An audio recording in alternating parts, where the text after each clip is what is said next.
Welcome back to CIA Declassified. Today we turn to documents surrounding the assassination of President John F. Kennedy, focusing with forensic precision on the killer, Lee Harvey Oswald. Our source material is the official release of records under the JFK Assassination Records Review Board, specifically diving into the notorious CIA Memorandum 1035-960. This memo is not about conspiracy theories, it's about cold hard facts and the intelligence gathering of autumn 1963. To understand Memo 1035-960, we must first set the stage in Mexico City. The CIA's Mexico City station operated one of its most sophisticated and aggressive surveillance networks in the world, often utilizing a specific and highly sensitive communications liaison known by the code name Lie Tempo. This network was constantly monitoring Soviet and Cuban diplomatic facilities, often through wiretaps and hidden surveillance cameras. The Soviet embassy was a fortress of communist activity in the Americas, and the CIA had a microphone pointed directly at it. It was into this intense surveillance environment that Lee Harvey Oswald, a former Marine who had defected to the Soviet Union and then returned, stepped on September 26th. 1963. His objective, according to multiple records and his own admission, was to obtain a visa to travel to the Soviet Union through Cuba. Over the next 7 days, Oswald made several confrontational visits to the Cuban consulate and repeatedly attempted to enter the Soviet embassy. Every single one of these movements was watched, logged, and crucially recorded by the CIA. The official record confirms that the CIA's concern was high. According to the House Select Committee on Assassinations report, here's the quote: "The CIA's attention was immediately focused on Oswald because of his visit to the Soviet embassy in Mexico City," end quote. Furthermore, the CIA's counterintelligence chief, James Angleton, was actively maintaining a file on Oswald going back to his 1959 defection. The Church Committee 1975 investigation later confirmed the critical intelligence failure, saying, quote, "CIA records concerning Oswald were not disseminated to the Secret Service or the FBI until after the assassination," end quote. This means the protective agencies were unaware of his immediate and frantic Soviet contacts. The core of our investigation, Memorandum 1035-960, was drafted on November 23, 1963, less than 24 hours after the assassination, as an urgent summary for the highest levels of the U.S. government. The document meticulously details the contacts. It confirms that on Friday, September 27, 1963, Oswald visited the Soviet embassy in an attempt to secure a visa. After being turned away, the memo reports that Oswald placed a phone call to the Soviet embassy at 10:45 a.m. The intercepted phone call is the absolute centerpiece of 1035-960. The CIA transcript records the caller, who identified himself as Lee Oswald, speaking in a mix of broken Russian and English, confirming his presence in the city and his travel plans. But the immediate alarm that shot through the intelligence community stemmed from who Oswald was speaking to, or attempting to speak to. The CIA's translation of the call records Oswald saying he was meeting with Comrade Kostikov. The name Kostikov was not random. According to the declassified record, the CIA's Mexico City station identified Comrade Kostikov as an officer of the Soviet Union's Committee for State Security, the KGB. Crucially, Kostikov was specifically designated within the KGB's 13th Department.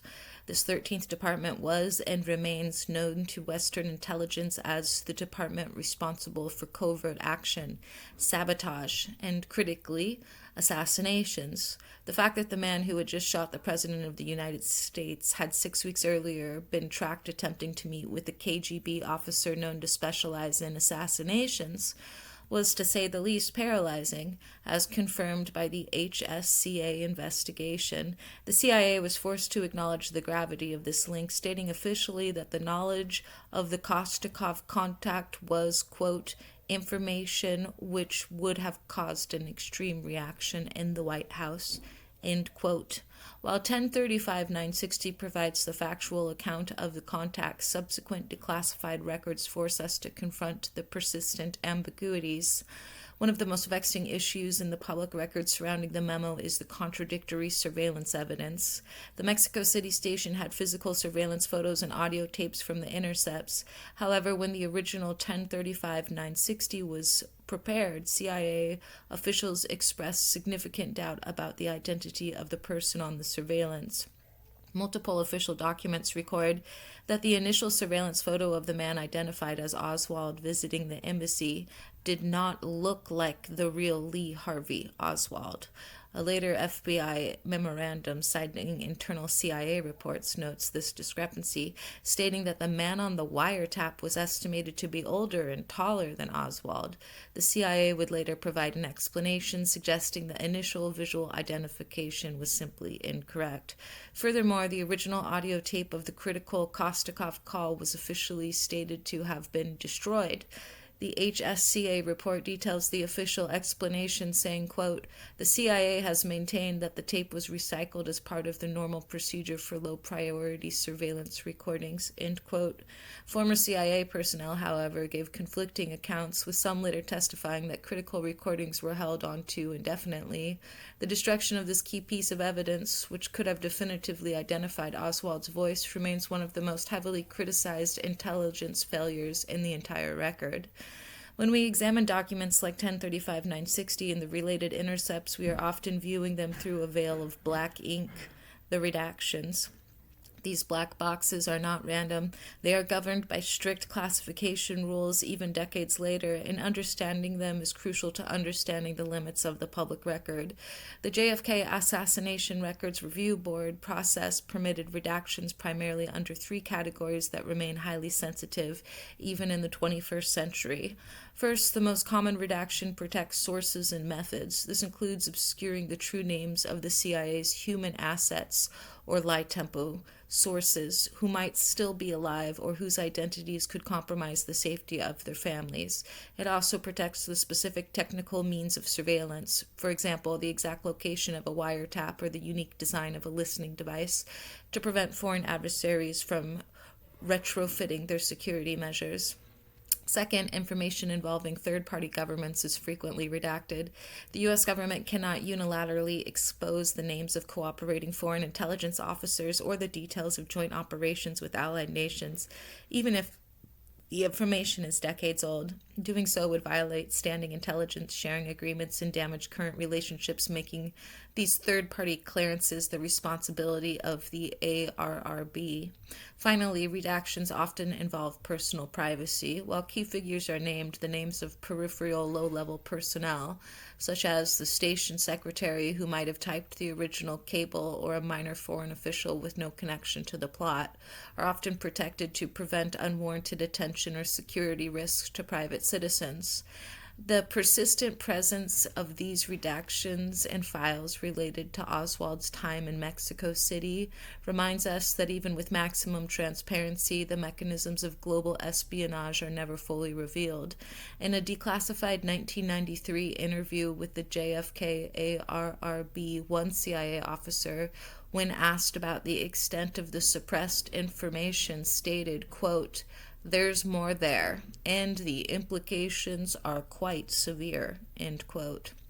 The shadow of Mexico City remains long, defined by the facts reported in CIA Memorandum 1035-960.